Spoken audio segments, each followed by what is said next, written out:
Hello beautiful people, here's a quick review of the Skink, the Canadian but in British service SPAAG from the new Drone Edge update. Hope you enjoy.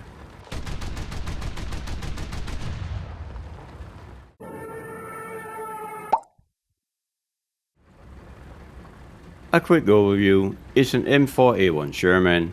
It has a cast hull and a cast turret with 4 20mm cannons. That being said, let's look at a couple of the pros and cons. Armament. The Skink is equipped with 4 20mm Poston cannons. There are 1950 shells available for the 4 cannons, so close to 500 for each cannon. The rate of fire is 480 shells per minute, so it's identical to the German Wirbelwind, which I will make some comparisons to. The turret rotation is 44.1 degrees a second stock, and you can get it up to a very impressive 63 degrees a second with an 8 screw. The cannons have 120 rounds in the belts before you need to reload, and the reload itself takes 5.2 seconds stock and 4 seconds with an 8 screw. The armor penetration at 10 meters for the 20mm AP shell is 42mm, and that is 6mm less than the now nerfed German 20mm HVAP shells 48mm used with the Wirbelwind. A difference between the Skink's 20mm high explosive shell compared to the Wirbelwind's is that the Skink's high explosive shell do not self-destruct after around 1000 meters. This also means that the Skink's high explosive shell can potentially destroy a target at a greater distance than the Wirbelwind can. The Skink also has a hull-mounted light machine gun that actually works compared to the light machine gun in the hull of the Wirbelwind, which does not work. Survivability. As mentioned, this SPAAG is basically an early Sherman with a special turret. The Skink can survive a lot longer against strafing aircraft using cannons and guns. The crew being fully protected also means that it's much less vulnerable to overpressure damage from a bomb or rocket landing close by. All the ammo is also stored at the bottom of the hull, which will reduce the chance of an ammo rack. And a couple of the cons: gun depression and elevation. The single worst aspect of the Skink is the horrible gun depression with only -4 degrees. The Wirbelwind has in comparison -10 degrees. This has already been an issue for me using the Skink as a tank destroyer in hilly terrain. It is almost impossible to get a downward firing shot off without having to expose the whole vehicle itself. It's very annoying. The gun elevation of the Skink is 77 degrees compared to the Wirbelwind's perfect 90 degrees. This means that the Skink cannot fire at a target directly or close to being directly above the vehicle. Muzzle velocity. The cannons used on the Skink have lower muzzle velocity overall compared to the Wirbelwinds. Now I have used the Wirbelwind extensively and I can feel the difference. You need even more lead with the Skink compared to the Wirbelwind, which already requires quite a bit. If this has been an issue for you with the Wirbelwind, it's going to be even worse with the Skink.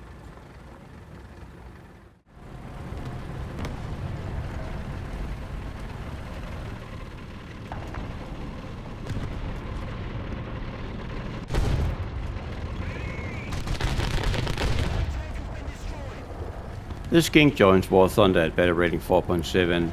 At this battle rating, Britain already has an excellent lineup, and with the addition of the Skink, the British 4.7 is now the best in the game.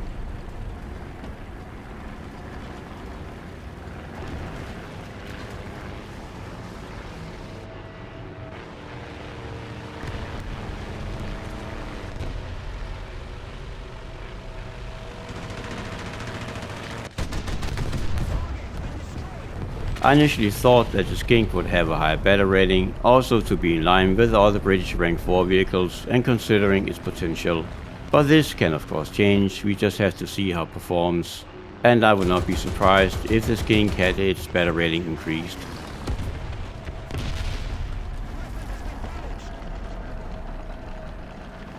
You can play the Skink a bit more confident compared to most SPAAGs. It has okay speed, is fully tracked, and the 5-man crew is well protected.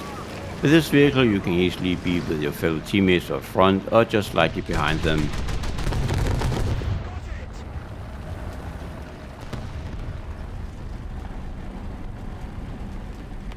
The cannons are still not powerful enough to get a medium tank kill unless you're very close to them and on their sides or behind them. The Skink weighs a couple of tons less than the Sherman M4A1 and has the same engine but the lower RPM. This means that the Skink is slower than the regular Sherman, which can reach a top speed of 38 km an hour, while the Skink tops out at 32 km an hour.